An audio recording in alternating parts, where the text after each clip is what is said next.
नमस्कार, मी प्रियांका निंबाळकर। मागच्या व्हिडिओमध्ये आपण श्री सोमेश्वरांचं हे मंदिर आणि त्याचप्रमाणे 12 ज्योतिर्लिंगांचं प्रतिकृती आपण पाहिल्या आहेत। त्यांचा व्हिडिओ मी अपलोड केलेला आहे, तुम्ही जाऊन तिथे बघू शकता। त्यानंतर त्याच्या बाजूलाच हे ग्राम संस्कृती उद्यान आहे आणि त्याचा तिकिटाचा दर आहे प्रौढ 50 रुपये, लहान मुली 30 रुपये आणि वेळ आहे सकाळी 10 ते रात्री 8:30। हे पहा, हे तिकीट घर आहे आणि इथून तिकीट घेऊन आपण आतमध्ये प्रवेश करू शकतो। आणि इथे अशा प्रकारचे हे पुतळे आहेत आणि पुतळ्यांमार्फत इथे ग्राम संस्कृती आपल्याला दाखवली गेलेली आहे। तर ती कशा प्रकारे अजून दाखवली गेली आहे ते आपण पुढे जाऊन पाहूया। सर्वप्रथम आपल्याला हे इकडे शिवाजी महाराज दिसत आहे, हे पहा।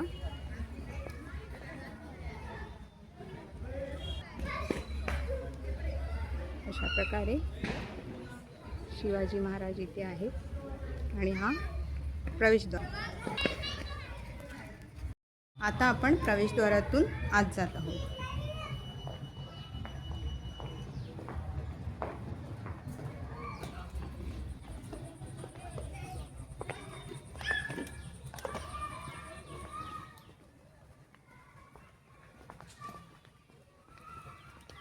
हे पहा, इकडे वटपौर्णिमेचं चित्र रेखाटलेलं आहे। वटपौर्णिमा हा सण कशा प्रकारे साजरा केला जातो हे इथून दर्शवलेलं आहे।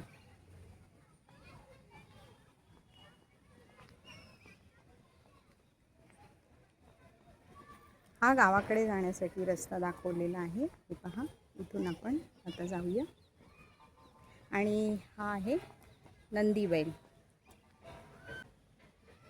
नंदीबैल म्हणजे श्री शंकराचे वाहन। इथे आपल्याला नागपंचमीचा सण दाखवलेला आहे। आषाढाचा तुफान पाऊस संपून श्रावणाच्या आगमनासह ऊन पावसाचा खेळ सुरू होतो। श्रावणातच नागपंचमीचा सण येतो। आता इथे दाखवलेलं आहे पूजा करतानाचं। प्रत्येक घरामध्ये पूजा नित्यनियमाने होत असते, पण यापेक्षा वेगळी मोठी पूजा करायची असेल तर त्यासाठी गुरुजी येतात आणि आपल्याला प्रत्येक विधीचं महत्त्व समजून सांगतात। इथे वैद्य आहेत आणि पूर्वीच्या काळामध्ये कशा प्रकारे उपचार होत असत हे दाखवलं गेलं आहे।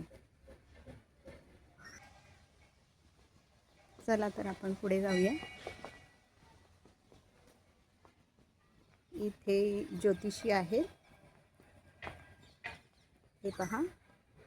ज्योतिष सांगतायत शुभ मुहूर्त, भविष्य, पत्रिका जुळवणे, अडचणींचे निवारण यासाठी ग्रहांची स्थिती हे सांगण्याचं काम हे ज्योतिष करतात।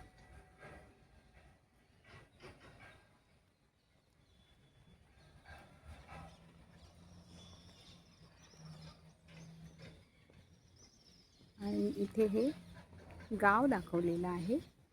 मुलं खेळतायत, बोरिंगवर स्त्रिया पाणी भरतायत असं दाखवण्यात आलेलं आहे। चला तर आपण पुढे जाऊया।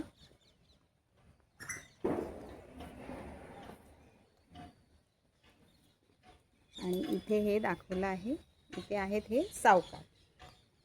सावकार हा पूर्वीच्या गावकीमधील एक महत्त्वाचा घटक होता, कारण त्या काळी बँका नसत, त्यामुळे गरजवंतांना अडचणीच्या क्षणी हे सावकारच मदत करत असत।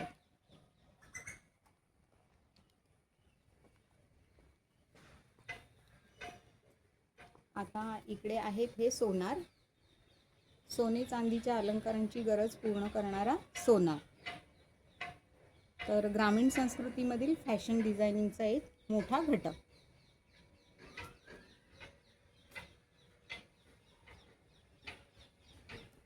चला आता आपण पुढे जाऊया। हे आहेत वाणी। लहानशा काडेपेटीपासून ते वेगवेगळी धान्य, निरनिराळ्या गरजेच्या वस्तू इत्यादींची हे इथे विक्री करतात। आणि हे गाव कट्टा। गावातली वडीलधारी माणसं इथे येऊन बसतात, आराम करतात.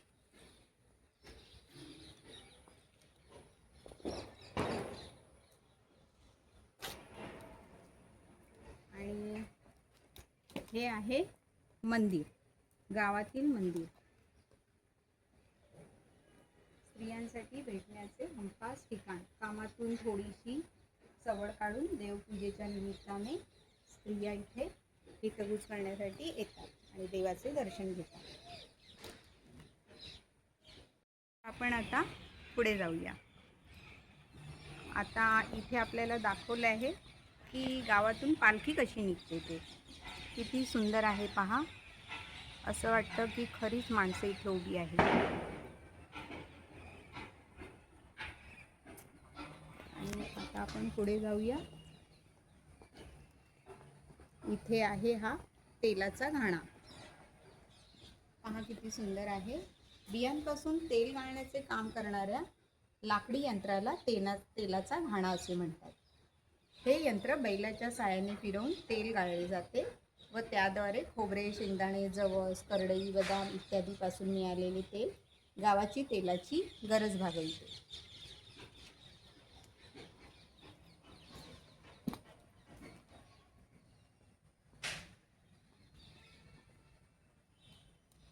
हे इकडे दाखवलेलं आहे चरखा.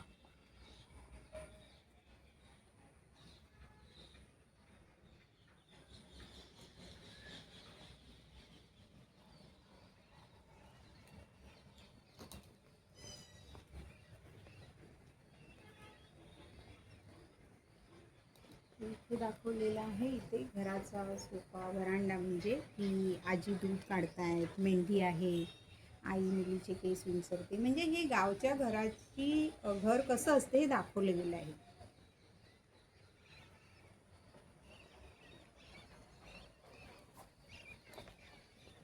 हा आहे इथे शिंपी. वस्त्र ही मूलभूत गरज आहे आणि गावकऱ्यांसाठी वेगवेगळ्या प्रकारची वस्त्र इथे हा शिंपी शिवून देतो असं दाखवण्यात आलेलं आहे.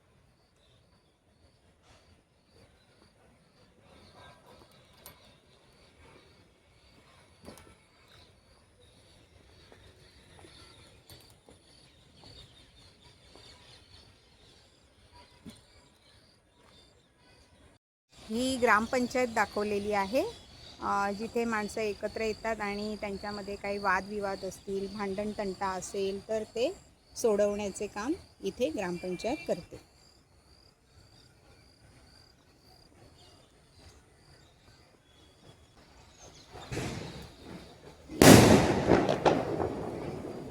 इथे आहे हा कासार.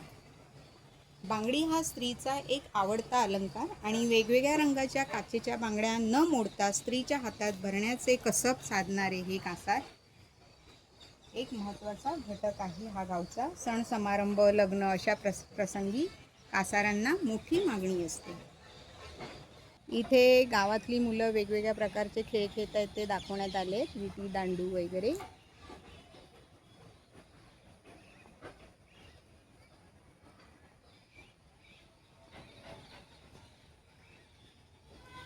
आणि ही आहे झाडाखालची शाळा.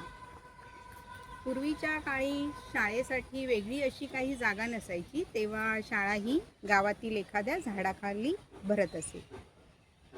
तर ही अशा प्रकारची शाळा भरायची. खूप छान पद्धतीने दाखवलेलं आहे.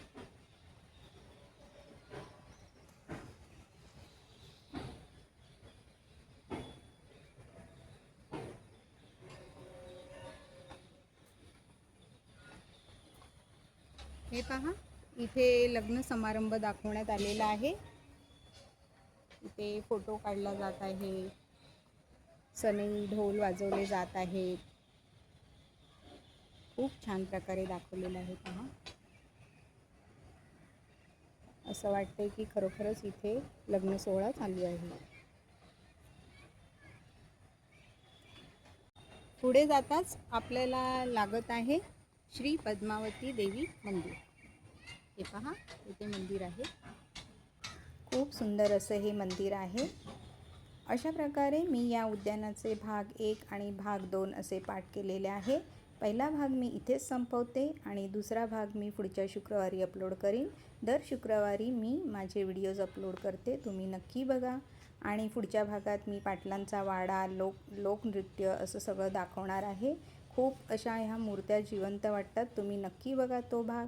आणि माझा भाग पहिला तुम्हाला कसा काय वाटला, आवडला असेल तर माझ्या पर्यटन गाथा या मराठी यूट्यूब चॅनलला सबस्क्राईब करा. त्याचप्रमाणे बेल आयकॉनवर क्लिक करा आणि पर्यटन गाथा या फेसबुक, इन्स्टा पेजलाही फॉलो करा. चला तर भेटूया पुढच्या व्हिडिओमध्ये. धन्यवाद.